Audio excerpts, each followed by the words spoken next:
बहरहाल बीकानेर में जोधपुर भटिंडा एक्सप्रेस के इंजन में तकनीकी खराबी के चलते लगी आग पर स्थानीय ग्रामीणों की मदद से आग पर काबू पा लिया गया है। और इसी पर ज्यादा जानने के बाद क्योंकि संवाददाता के सिंह हमारे साथ जुड़े। के सिंह जी, बताइए क्या स्थिति है फिलहाल वहां पर? जी बिल्कुल, इंजन में आग में काबू पा लिया गया था और सबसे बड़ी बात यह है कि जहां तक हम फायर ब्रिगेड की बात करें, फायर ब्रिगेड है वो मौके पर बिल्कुल नहीं पहुंची। लगभग 1.5 घंटे बाद यानी आग बुझने के बाद में फायर ब्रिगेड पहुंची तो कोई भी जो काबू पाने का काम है, बीकानेर के ही जो भटिंडा जो यात्री थे उन यात्रियों ने ही उस पर काबू पाने का जो प्रयास किया, वाकई सराहनीय प्रयास है। उन्होंने आसपास के खेतों से पानी की खूब सारी बाल्टियां डाली। उसके अलावा जहां तक हम बात करें, रेत है जो कि बेलू मिट्टी होती है वो मिट्टी डाली, तो उसके चलते ये सब कुछ आग पर है वो काबू पा लिया गया था। लेकिन जो इंजन ड्राइवर जो होता है उसके बिल्कुल पिछवाड़े की साइड में ये आग लगी, तो ड्राइवर की भी एक तरह से चुस्ती फुर्ती की बात कही जाएगी कि ड्राइवर वहां से आगे इंजन आगे ले जाके और उसको छोड़ के आ गया ताकि किसी तरह से किसी कोई ब्लास्ट हो तो जनता को किसी तरह की कोई और नुकसान ना हो, रेलवे का नुकसान ना हो। और रेलवे की कुछ कार्मिकों की समझदारी थी तो बोगी और इंजन को भी अलग कर दिया गया, जिसके चलते एक बहुत बड़ा हादसा जो होने वाला था वो हादसा उस हादसे से एक तरह से काबू पा लिया गया। जी, गाड़ी में सवार यात्रियों और जो इंजन ड्राइवर था, जो ट्रेन का ड्राइवर था, उसकी सूझबूझ से ये एक बड़ा जो हादसा हो सकता था उस पर काबू पा लिया गया और कोई ये यात्री हताहत नहीं हुआ। ये सबसे बड़ी राहत की बात है। हालांकि जो फायर ब्रिगेड है वो काफी देर से पहुंची, 1.5 घंटे देर से पहुंची। ये बताइए, ये पता चल पाया है कि आग लगी कैसे थी?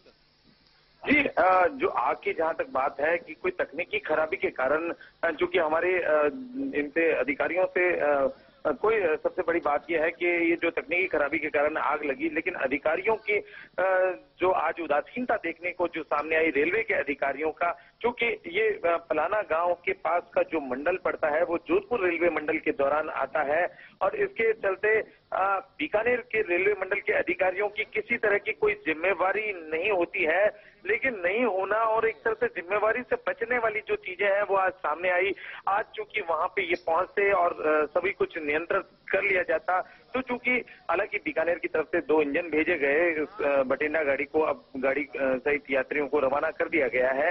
लेकिन जो उदासीनता जो है, सबसे बड़ी बात यह है कि जो बीकानेर रेल मंडल की हालांकि जिम्मेवारी नहीं बनती, लेकिन वहां की जो रेल मंडल के जो कार्मिक हैं, अधिकारी हैं, उनको वहां पर जायजा लेने जरूर पहुंचना चाहिए। कोई भी अधिकारी वहां पर मौजूद नहीं था और सबसे बड़ी बात यह है कि बीकानेर के पुलिस अधिकारी वहां पर मौजूद रहे। हालांकि वे भी लेट पहुंचे लेकिन फिर भी वहां पे पहुंचे और देशनोक थाना एसएचओ भी वहां पर मौजूद रहे। कुल मिला के एक बड़ा हादसा है वो आज होते होते टल गया।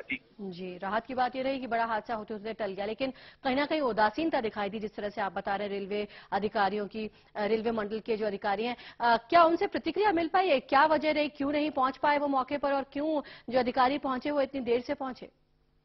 जी बिल्कुल, हमारी जो रेलवे अधिकारियों से जो बात हुई, सबसे पहले बात हमने रेलवे के सीनियर डीसीएम से जब बात हुई, उनका ये कहना था सीधे तौर पर कि ये हमारी मंडल का एरिया नहीं है। और जहां तक पहुंचने की बात जब हमने बात की तब उन्होंने कहा हमारे कुछ अधिकारी वहां पर भेजे हुए हैं, क्योंकि यहाँ पे डीआरएम भी मौजूद रहते हैं या सीनियर डीसीएम भी मौजूद रहते हैं, तो वहां पर पहुंचना निश्चित रूप से जरूरी बन पड़ता है।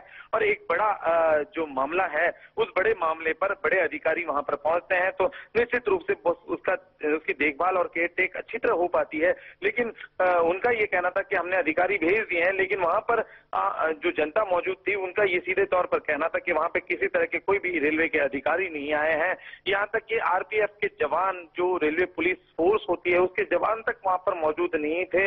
हालांकि बीकानेर पुलिस की तरफ से सभी कुछ व्यवस्थाएं, माकूल व्यवस्थाएं, भले देर से हो लेकिन वे वहां पर उपस्थिति उनकी वहां पर थी। जी, के सिंह जी, कितनी देर में यात्रियों के लिए दूसरी ट्रेन उपलब्ध कराई जा सके और वो अपने गंतव्य स्थल के लिए रवाना हो सके?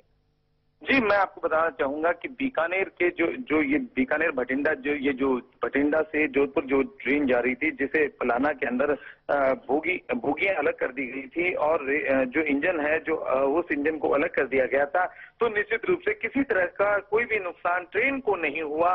ये सबसे बड़ी बात और गनीमत ये रही कि किसी तरह का कोई भी नुकसान ट्रेन को नहीं हुआ और ट्रेन को नुकसान नहीं होने के चलते बाद करीब 3 घंटे के बाद में बीकानेर से इंजन बुलाया गया और बीकानेर रेल मंडल के द्वारा इंजन आया। इंजन के द्वारा अब उन्हें गंतव्य स्थान के लिए वो ट्रेन अभी थोड़ी देर पहले ही रवाना हुई है। जी, जिस तरह से कि इंजन में आग लगी थी उसकी वजह से कोई और ट्रेन लेट या फिर उसका ट्रैक तो नहीं चेंज किया गया, के सिंह जी? जी बिल्कुल। जो बात की जाए तो आपको बताना चाहूंगा कि लगभग 2-3 घंटे के आसपास तो यातायात बाधित रहा और दूसरी ट्रेन की आवाजाही नहीं हो पाई। हालांकि उसके बाद जैसे ही इस एहतियातन तौर पर इस ट्रेन को अन्य एक इंजन के द्वारा बीकानेर के पलाना रेलवे स्टेशन पर लाके खड़ा कर दिया गया, जिससे एक ट्रैक और खाली मिल जाता है। उस ट्रैक से आवाजाही का मार्ग है वो खोल दिया गया और ट्रेन का जो आना जाना है वो शुरू हो गया। हालांकि अब तो ये भी ट्रेन है वो यहाँ से निकल चुकी है। जी जी, के सिंह जी, इस तमाम जानकारी के लिए आपका शुक्रिया।